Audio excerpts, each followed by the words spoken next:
नमस्कार, स्वदेश न्यूज की पेशकश गांधी पर घमासान सियासी उफान देख रहे हैं आप। बहुत स्वागत है आपका। मैं हूं आपके साथ ऋषभ राय।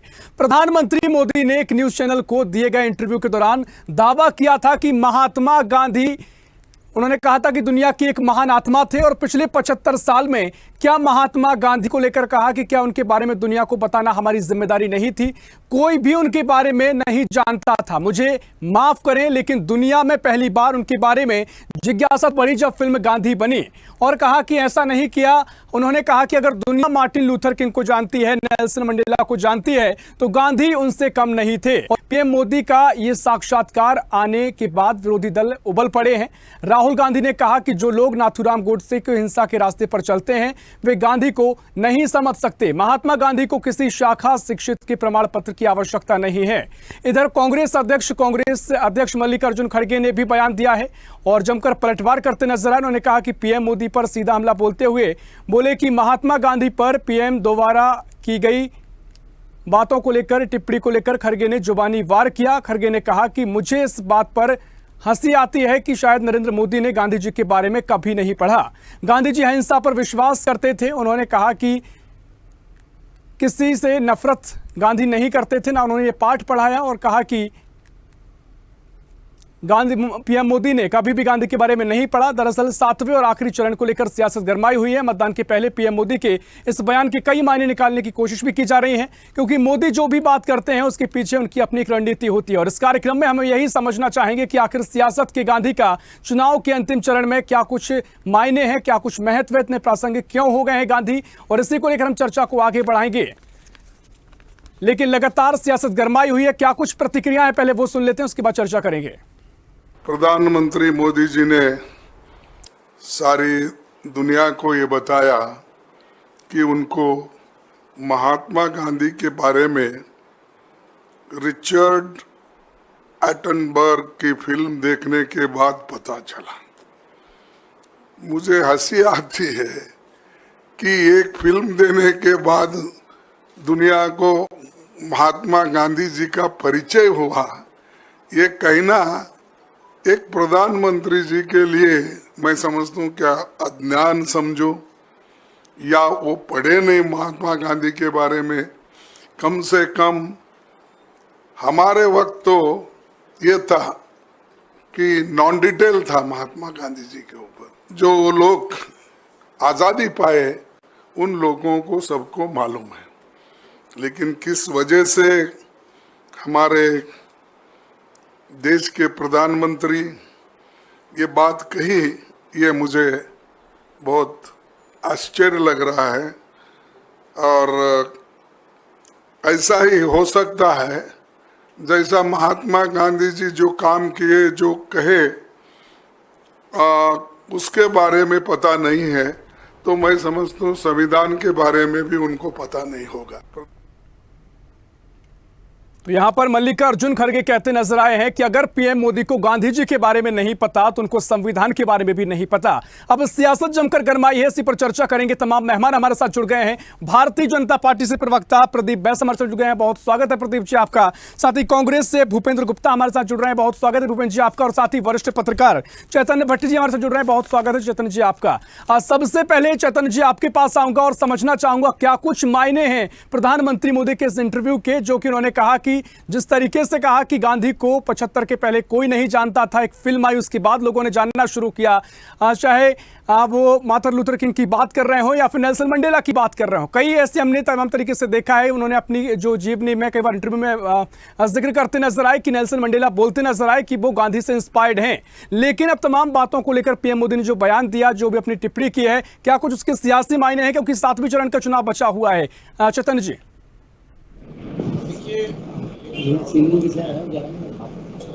रिचर्ड एटनबर्ग की फिल्म देखने के बाद पार्टी द्वारा पहले भ्रष्टाचार का मुद्दा था, फिर मंगलसूत्र पे आ गया, फिर मटन पे आ गया, फिर मछली पे आ गया, तो वो असर देख रहा है। भारतीय जनता पार्टी अपने मुद्दों का असर देख रही है कि इसका क्या असर होता है। अब एक अंतिम चरण बचा है 7वां, उसमें अब गांधी जी को लाया गया है। नरेंद्र मोदी के बाद ही लोगों को गांधी के बारे में पता, विश्व को गांधी के बारे में पता लगा। तो ये कहना गलत है क्योंकि रिचर्ड एटनबरो तो विदेशी थे, उन्होंने जो फिल्म बनाई है निश्चित रूप से वो गांधी फिल्म अपने आप एक मील का पत्थर, उसको 7-7 8-8 ऑस्कर अवार्ड मिले थे। तो अगर विदेशियों को गांधी के बारे में जानकारी नहीं होती तो इतनी भव्य और इतनी ज्वलंत फिल्म कैसे बना सकते थे। ये बात सही है कि सन 82 में वो फिल्म आई थी और उस समय जो बच्चे युवा हो रहे होंगे, हो सकता है कि उनको गांधी के बारे में उतनी जानकारी ना हो, लेकिन हमारा देश तो गांधी के नाम से ही जाना जाता है। गांधी के अहिंसा का पाठ तो शुरू पहली क्लास से पढ़ाया जाता है, तो फिल्में बनी हैं गांधी पर, गाने बने हैं, दे दी हमें आजादी बिना खड़क बिना गार। तो ये कहना कि गांधी को नहीं जानते, ये मुझे लगता है कि ये देखिए मोदी जी की जो अपनी राजनीति होती है उसके पीछे क्या सोच होती है ये सिर्फ वही जान सकते हैं, इसके अलावा और कोई जानता नहीं। और किस तरह से उसको जनता के सामने वो प्रेषित करते हैं ये भी उनकी अपनी एक स्टाइल है। लेकिन ये कहना कि गांधी फिल्म के बाद ही विदेश में और पूरे विश्व में गांधी को जाना गया है, ये मुझे लगता है कहीं से उचित बात नहीं है। क्योंकि गांधी के बारे में तो आज से नहीं, जब हमारा देश, अंग्रेज तो पहले से जानते थे गांधी, क्योंकि गांधी ने ही अंग्रेजों की दास्ता से हमें मुक्ति दिलाई थी। तो वो तो पूरे विश्व में एक जाहिर थे। दक्षिण अफ्रीका में पड़े थे, वहां से जब वो आए तब भारत में उन्होंने आंदोलन शुरू किए, नमक आंदोलन शुरू किया, भारत छोड़ो आंदोलन शुरू किया। तो ऐसा नहीं कि विश्व में उनके बारे में जानते नहीं लोग, बच्चा बच्चा जानता है। भारत में तो सवाल ही नहीं उठता गांधी को ना जानने का, क्योंकि गांधी से ही शुरू होती राजनीति और गांधी से ही जाके खत्म होती है। आज भी आप देखिए इतने बरस हो गए, लेकिन गांधी की प्रासंगिकता जो है वो राजनीति में आज भी जारी है। और इसलिए मुझे लगता है कि प्रधानमंत्री मोदी जी ने गांधी का उल्लेख किया होगा कि हो सकता है कि 7वें चरण में गांधी से कुछ फायदा हमको मिल जाए। तो देखिए पॉलिटिकल पार्टी के अपने अपने एजेंडा होते हैं, उसको किस तरह से वो पेश करते हैं, वो क्या करते हैं, ये कहना बड़ा मुश्किल है। लेकिन ये बात सही है कि जो मुद्दे बार बार बदले जा रहे हैं वो कहीं ना कहीं ये दर्शाते हैं कि भारतीय जनता पार्टी को ये लगता है कि इस मुद्दे का असर नहीं हो पाया ज्यादा, तो हम अगले चरण में दूसरा मुद्दा उठाएं, तीसरा मुद्दा उठाएं, चौथा मुद्दा उठाएं, 5वां मुद्दा उठाएं। ये बात सही कही है राहुल गांधी ने कि भाई जो नाथूराम गोडसे को प्रेशर देते हैं उनसे गांधी के बारे में हम क्या सुना जाए, क्योंकि आरोप लगता है कि आरएसएस है जो वो नाथूराम गोडसे को पूछती है और हिंदू महासभा वो भी नाथूराम गोडसे के मूर्तियां बनाती है, उनको पूछती है। तो उनका अपना एक अलग एजेंडा है। तो मुझे लगता है कि ये कोई ऐसी बात नहीं है जिसको इस तरह से प्रचारित किया जाए कि गांधी को विश्व नहीं जानता है। निश्चित तौर पर देखिए, वाकई में आपने जैसे जिक्र किया कि ये तो सवाल ही उठता कि गांधी को विश्व में पहले से नहीं जानता था। गांधी अपने जीवन काल में ही पूरे विश्व में लोकप्रिय हो चुके थे। खैर चर्चा को आगे बढ़ाएंगे। प्रदीप जी, मैं आपके पास आ रहा हूं। क्या कुछ मायने हैं पीएम मोदी के पूरे बयान देने के, और क्या कुछ आप कहेंगे? क्या वाकई में जो बात पीएम मोदी कह रहे हैं ऐसा वाकई में बीजेपी को दिखाई देता है कि गांधी को उनकी फिल्म के बाद से ही दुनिया ने जानना शुरू किया है? और जिस तरीके से मल्लिकार्जुन खड़गे कह रहे हैं कि अगर पीएम मोदी गांधी जी को नहीं जानते मतलब उन्होंने गांधी को नहीं पढ़ा है, और साथ ही वो कह रहे हैं उन्होंने संविधान को भी नहीं पढ़ा है। ऋषभ राय जी, सबसे पहले काशी से आपके सभी दर्शकों को मेरा प्रणाम, और मैं आपके प्लेटफॉर्म का क्षण के लिए प्रयोग करूंगा कि जितने भी दर्शक देख रहे हैं उन सभी का स्वागत है। काशी नगरी में आए और बाबा विश्वनाथ का आशीर्वाद प्राप्त करें। आप और आपकी पूरी टीम और पूरे दर्शकों की मंगल कामना के साथ में अपने बातों को मैं प्रारंभ करता हूं। सबसे पहले करेक्शन कर लीजिए, नेता बीजेपी है, प्रवक्ता बीजेपी नहीं है प्रदीप सिंह के नाम से आगे। अब राय साहब देखिए क्या है कि आपने जो टीजर पहले चलाया, हालांकि यूजुअली आता नहीं है लेकिन इस बार मैंने सुना, और आदरणीय भट्ट जी की भी बातें मैंने सुनी। अब क्या है कि अगर मैं ये बात कहूँ तो कोई अतिशयोक्ति नहीं होगी कि इस देश का इतिहास ही नहीं ठीक से लिखा गया। अगर इस देश का इतिहास आजादी के बाद से लिखा गया है कि कभी आप बाहर जाएं, विश्व भारत भूमि के बाहर जाएं और उनके द्वारा पढ़ाए गए, उनके द्वारा लिखे गए इतिहास को आप पढ़े तो आपको पता लगेगा कितना कंट्रोवर्शियल है, कितनी जो बातें हमें बताई नहीं है जो कि सत्य हैं। तो ये जो गांधी परिवार है, गांधी जी नहीं, ध्यान रखिएगा, गांधी परिवार, अगर ये लोग पहले ही जब आजादी मिल गई थी तो गांधी जी का एक विचार था कांग्रेस को खत्म कर दिया जाना चाहिए, अब आजादी मिल गई, इसकी कोई आवश्यकता नहीं है। तो इस बात को तो लोग माने नहीं और अपने आप को गांधीवादी होने की धोस दिखाते रहते हैं। तो जो भी गया इनका सर 5000 से ज्यादा रोड, बिल्डिंगे, स्टेडियम इनके परिवार के नाम के आगे हैं, नेहरू जी, इंदिरा जी, राजीव जी। ठीक है, अब आप ये बताइए, मैं हॉकी का खिलाड़ी रहा हूं, हम जो भी टूर्नामेंट खेलने जाते तो महात्मा गांधी नहीं, नेहरू गांधी परिवार के नाम से होता था।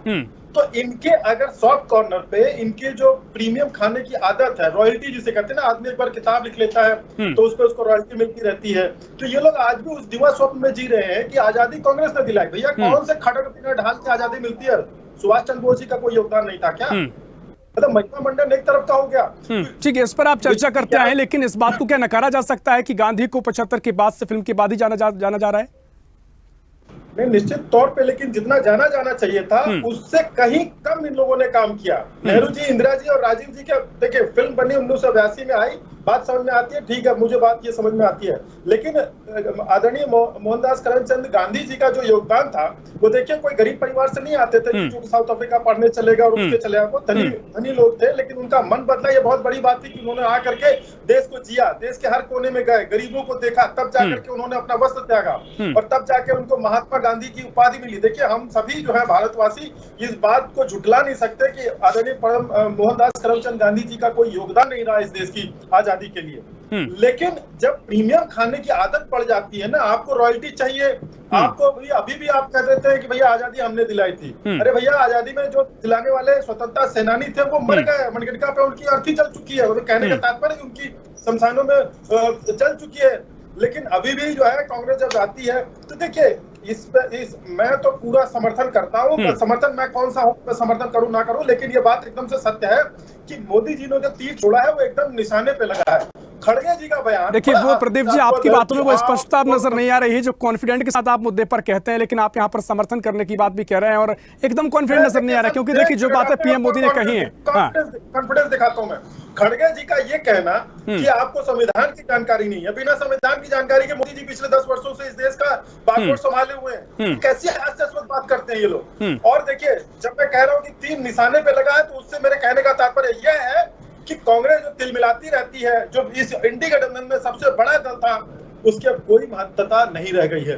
समसामयिक विषयों में उनकी कोई उपयोगिता नहीं रह गई है। जिस प्रकार से ये बात सच है कि कांग्रेस का वोटर देश के हर कोने में है, उसी प्रकार से ये बात भी सच है कि कांग्रेस के पास कोई नेतृत्व नहीं है। और इनकी तिलमिलाहट और इनका इस प्रकार के बयान देना, अरे कौन जुटला सकता है? चलिए ठीक है, आपने अपनी बात रखी है। भूपेंद्र जी लगातार धैर्यपूर्वक पूरी बातें सुन रहे थे। भूपेंद्र जी, आपके पास आऊंगा, तमाम बातें जो प्रदीप जी कह रहे हैं उस पर आपकी प्रतिक्रिया चाहूंगा। और जिस तरीके से मल्लिकार्जुन खड़गे और राहुल गांधी जी कह रहे हैं, बीजेपी कह रही है कि जिस तरीके से गांधी जी को नाम को आगे बढ़ाना चाहिए था, कांग्रेस ने वो नहीं किया। नेहरू का नाम का उपयोग किया गया, इंदिरा गांधी के नाम का उपयोग किया गया, लेकिन गांधी जी को पीछे रखा गया।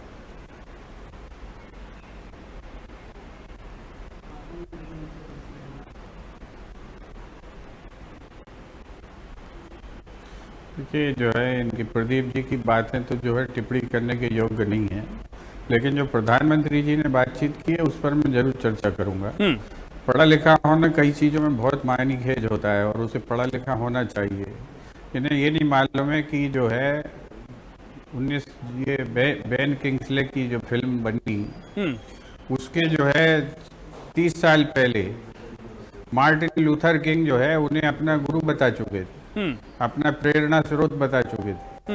इन्होंने ना मार्टिन लूथर किंग को पढ़ा, ना इन्होंने नेल्सन मंडेला को पढ़ा। नेल्सन मंडेला जेल से कब छूटा और उन्होंने जेल से निकलते ही सबसे पहला प्रणाम किया कि महात्मा गांधी को, जब जो है ये फिल्म कब बनी।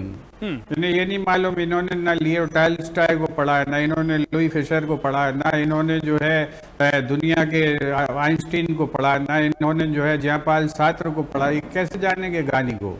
गांधी दुनिया की नज़र से कैसा है ये इनको पता कहाँ से चलेगा, जबकि नाम भी नहीं सुने होंगे उनने ढंग से।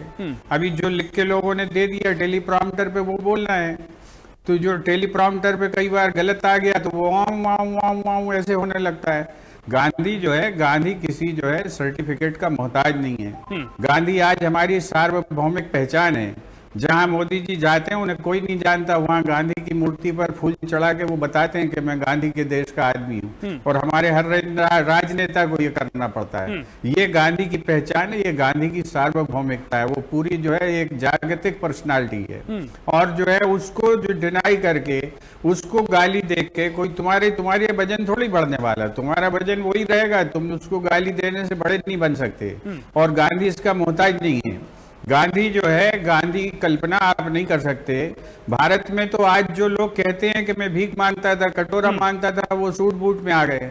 गांधी वो व्यक्ति है, जब 2 रुपए महीने में लोग 5-5 बच्चों का घर चला लिया करते थे, उस जमाने में गांधी के जो है एक मुकदमे की फीस 150 पाउंड हुआ करती थी। 150 पाउंड, रुपया नहीं, ये ध्यान दीजिएगा। गांधी जो है वहां से एक सूट बूट का बैरिस्टर आके लंगोटी में बन गया और उसने भारत की जनता की तकलीफों को समझा और भारत की जनता के लिए एक जो है एक नया इतिहास पैदा किया। उस गांधी की वो ये गाली बकते हैं, इनको शर्म नहीं आती। वो गांधी जिसने अपना पूरा जीवन बलिदान कर दिया, अपने बच्चों के लिए कुछ नहीं किया, उसको ये गाली बकते हैं। हमने कुछ नहीं किया, ये बहुत बड़ा काम कर रहे हैं। एक चश्मे की फोटो बना ली इनने, गांधी को दुनिया में पहचान दिला दी, मोदी जी ने दिला दी। गांधी जो है एक वैश्विक पर्सनालिटी है। गांधी की जहां तुम्हारी पहचान बनेगी गांधी के कारण, जहां जाओगे गांधी की मूर्ति पर फूल चढ़ाओगे तो तुम्हारी पहचान बनेगी कि गांधी के देश से आया हुआ है। जिन्हें मालूम नहीं है कि पोलैंड में उन गांधी के लिए जो है हर साल क्या कार्यक्रम होते हैं, जिन्हें मालूम नहीं है कि स्विट्जरलैंड में गांधी को लेकर हर साल क्या कार्यक्रम होते हैं। ये वहां पर ये 50-70 साल से चल रहे हैं कार्यक्रम। वो गांधी को जो है इतना पूछते हैं और ये गांधी को गाली देते हैं और सोचते हैं कि दुनिया इन्हें पहचान लेगी। शर्म आनी चाहिए। भारत का प्रधानमंत्री अगर ये बात कह रहा है तो वो भारत की अस्मिता और भारत की पहचान पर चोट कर रहा है, भारत की आत्मा पर चोट कर रहा है। ये भारत की आत्मा पर चोट की है इन्होंने। ये क्या गांधी को रिकॉग्नाइज करा है, गांधी के नाम से लोकसभा चुनाव का 7वां चरण बचा हुआ है। इससे पहले भी हमने राजस्थान में बयान देखे, जब पीएम मोदी के बारे में बयान में बदलाव आया, उन्होंने कहा कि मंगलसूत्र का मुद्दा उठाया, तमाम तरीके से मुस्लिम तुष्टीकरण की राजनीति तेज हुई। क्या कुछ टाइमिंग को लेकर का इशारा करता है पीएम मोदी का, क्योंकि बिना कुछ सोचे समझे पीएम मोदी की रणनीति के तहत ही बातें कही गई हैं? क्या कुछ बीजेपी की रणनीति स्पष्ट करिए। सर रणनीति क्या है? चुनावी समय है, हर राजनीतिक दल अपने लिए, क्योंकि कांग्रेस कह रही है कि मुद्दों को छुपाने के लिए इस तरह के बयान दिए जा रहे हैं। ये तो देखिए एनालिसिस करना तो रणनीति का काम है, या इस चर्चा से निकलेगा, दर्शक एनालिसिस करेंगे उसकी। हमारा बिल्कुल दे रहे हैं। अब जो है लोग महंगाई की बात नहीं करें, लोग रोजगार की बात नहीं करें, हमारे बच्चे कर रहे हैं, जो लोग जो है पेपर लीक की बात नहीं करें, तो इसलिए ये अनाप शनाप और बेहूदी बातें करिए और इन बेहूदी बातों पर चर्चा करवाइए। ये जो है भारतीय जनता पार्टी का एजेंडा है। क्या आज जो है इस बात पर चर्चा हो रही है कि कुचल के मार डाला उसके ब्रजभूषण के लड़के ने दो व्यक्तियों को? क्या इस बात की चर्चा हो रही है कि एक जो है दारू खुटे के लड़के? देखिए ऐसे एक एक करके आता हूँ, एक एक करके आता है, ऐसे बात समझ नहीं आ पाएगी। ठीक है, चर्चाएं तो हो नहीं रही। प्रदीप जी अपनी बात रखिए, भूपेश जी आपने अपनी बात रखी है, मैं उनसे प्रतिक्रिया लेता हूँ, उसके बाद में आप मारे जा रहे हैं। कांग्रेस और कांग्रेस के कार्यकर्ताओं का तिलमिलाना स्वाभाविक है, क्योंकि बहुत सारी सच्चाई छूट गई थी। अगर वो न छूटी होती, आज वो पता होती, तो इस तरह की बातें ही नहीं होती। बहुत सारी बातें जो इन्होंने छोड़ दी, जो इन्होंने अपने मन से कंटेंट बनवाया, अपने मन से इतिहास लिखवाया, वो भी तो बाहर आना चाहिए ना। अब समय आ गया, लेकिन प्रदीप जी इस पे क्या सवाल है निशान? देखिए इतिहास को लेकर आप लगातार सवाल उठाते आए, लेकिन इस पर क्या सवाल है निशान कि गांधी जी को आप उनकी प्रासंगिकता को आप सियासत में ले आए, उसके बाद साथी लोग हैं। सवाल ही नहीं है सर, किसने कहा? अरे बिना गांधी जी के इस देश की कल्पना कैसे की जा सकती है? यानी आप ये कह रहे हैं कि पीएम मोदी जो कह रहे हैं वो गलत है? मैं ये नहीं कह रहा हूँ सर, शब्दों को ठूसने का प्रयास न करें। मोदी जी ने कहा कि कांग्रेस अपने शासनकाल में केवल अपने परिवार को ही बढ़ा चढ़ा के पेश किया। ये तो गांधी जी की पर्सनालिटी इतनी बड़ी थी कि उसको वो छुपा नहीं सकते, नहीं तो कोई सामान्य बात नहीं होती तो ये तो उसको छुपा दिए होते। नेहरू जी, इंदिरा जी, राजीव जी, राहुल जी, सोनिया जी के अलावा इनको कुछ दिखता नहीं है। तो इस पे भी तो प्रश्न होना चाहिए ना। गांधी जी की ग्रैंड पर्सनालिटी, और उसी पे ये लोग अब तक चुनाव जीतते आ रहे हैं, 55 वर्षों तक शासन रहा है। क्या अगर ये कांग्रेस किसी और नाम से होती तो क्या तोते हैं, रट्टू तोते हैं, 10 सेंटेंस रटा दिए, वही बोलते रहते हैं। इनको पता नहीं, इनके शहर की भी जानकारी नहीं है। ऐसा हिंदुस्तान का कोई शहर नहीं है जहाँ पर पटेल स्कूल ना हो, ऐसा हिंदुस्तान का कोई शहर नहीं है जहाँ पर जो है शास्त्री नगर ना हो। चलिए ठीक है, आप प्रदीप जी कह रहे हैं बीजेपी के एक नया एंगल यहाँ से देखने को मिल रहा है कि जो कुछ भी गांधी को आगे बढ़ाया जाना चाहिए था, नाम को आगे केवल गालियां बकने के अलावा ठीक है भूपेश जी इस देश के बारे में ठीक है भूपेन जी, आपने अपनी बात रखी। मैं चैतन्य जी आपके पास आ रहा हूं। जिस तरीके से अब हम देख रहे हैं कि अब बीजेपी कह रही है कि गांधी जी को जितना नाम आगे लाना चाहिए था, नेहरू का नाम आगे आया, इंदिरा गांधी का नाम आया, बीजेपी ने कांग्रेस ने कहीं ना कहीं उनको पीछे रखा। एक ये एंगल उठाया जाता है, लेकिन जो बातें पीएम मोदी ने कही, आपने भी जिक्र किया कि इस पर कोई सवाल ही नहीं बनता है। जिस तरीके से अब पूरी सियासत गरमाई है, इससे पहले हमने देखा राजस्थान में भी जब पीएम मोदी ने भाषण दिया था तीसरे फेज के दौरान, उन्होंने कहा था कि जो कांग्रेस का घोषणा पत्र है उसमें चाहे महिलाओं के मुद्दे हों या फिर मंगलसूत्र का जिक्र किया था, तमाम मुद्दों को लेकर सियासत गरमाई थी। क्या 7वें चरण में क्या कुछ आप माइनस के देख रहे हैं? और जिस तरीके से अब क्या वाकई में डिबेट का चर्चा भी होनी चाहिए कि गांधी की प्रासंगिकता कितनी है, कितनी नहीं है, कब उनको जानना शुरू किया, नहीं जानना शुरू किया?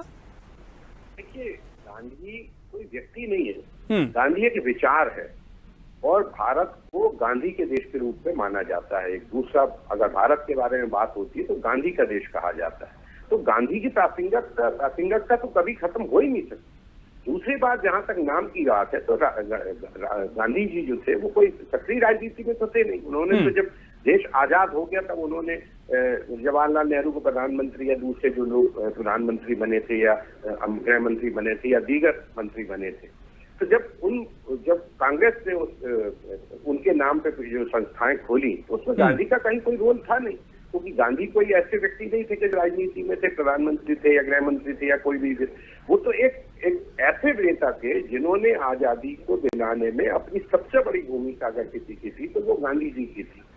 जो व्यक्ति एक बैरिस्टर था, जो बहुत बड़े घर का व्यक्ति था, जो जिसने सिर्फ एक धोती और लंगोटी में अपनी जिंदगी और एक लाठी में अपनी जिंदगी गुजार दी सिर्फ भारत के लोगों को आजादी दिलाने की, उस पर आप कैसे प्रश्न चिन्ह लगा सकते हो कि गांधी की जो फिल्म बनी उसी के बाद हम गांधी को जान पाए हैं।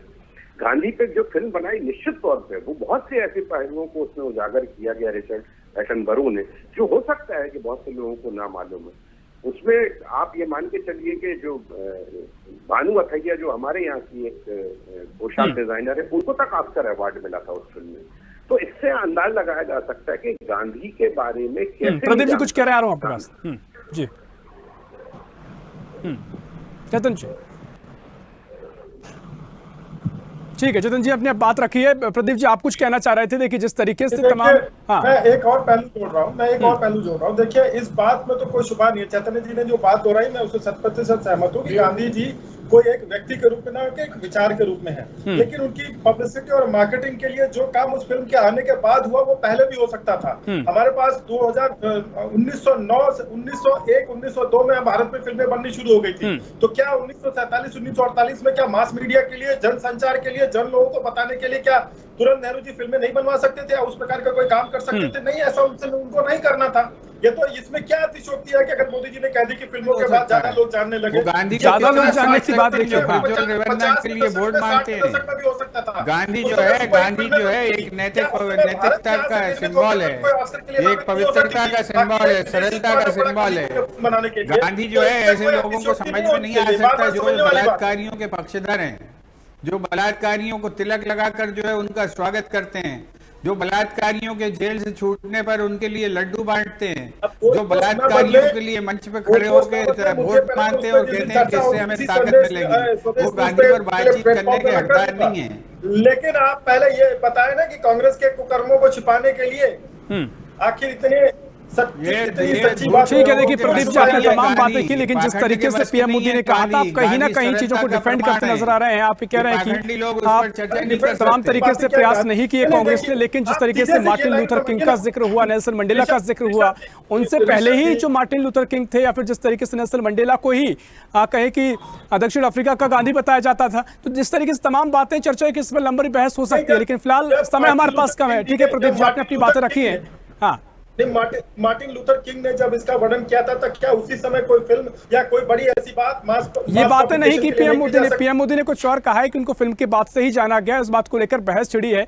तो जिस तरीके से आप डिफेंड करते नजर आए प्रदीप जी, कार्यक्रम में पूरी बातें मैंने सुनी सर। उन्होंने ये कहा कि उनकी पब्लिसिटी के लिए, उनके विचारों को दूर तक फैलाने के लिए इसका एक अर्थ ये भी हो सकता है कि वो जो काम किया जाना चाहिए था, जितना काम उस फिल्म होने के बाद हुआ उसके पहले भी हो सकता था, या फिल्म होने के बाद लोगों को पता लगा। और जब गलतियां सामने आ गई और फिर ये तिलमिलावट है, तो उसका एक सेंट्रल आइडिया ये समझ लीजिए ना कि क्या 50 के दशक में, 60 के दशक में, 70 के दशक में। चलिए ठीक है, समय कम में भूपेन जी आखिरी प्रतिक्रिया आपकी।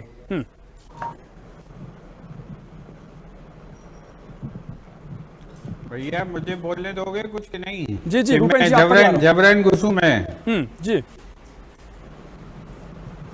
हेलो जी भूपेन जी, आपकी आखिरी प्रतिक्रिया, जिस तरीके समय भी कम है, जिस तरीके से हेलो। तमाम बातें कर। जी भूपेन जी, आवाज सुन पा रहा हूँ आपकी।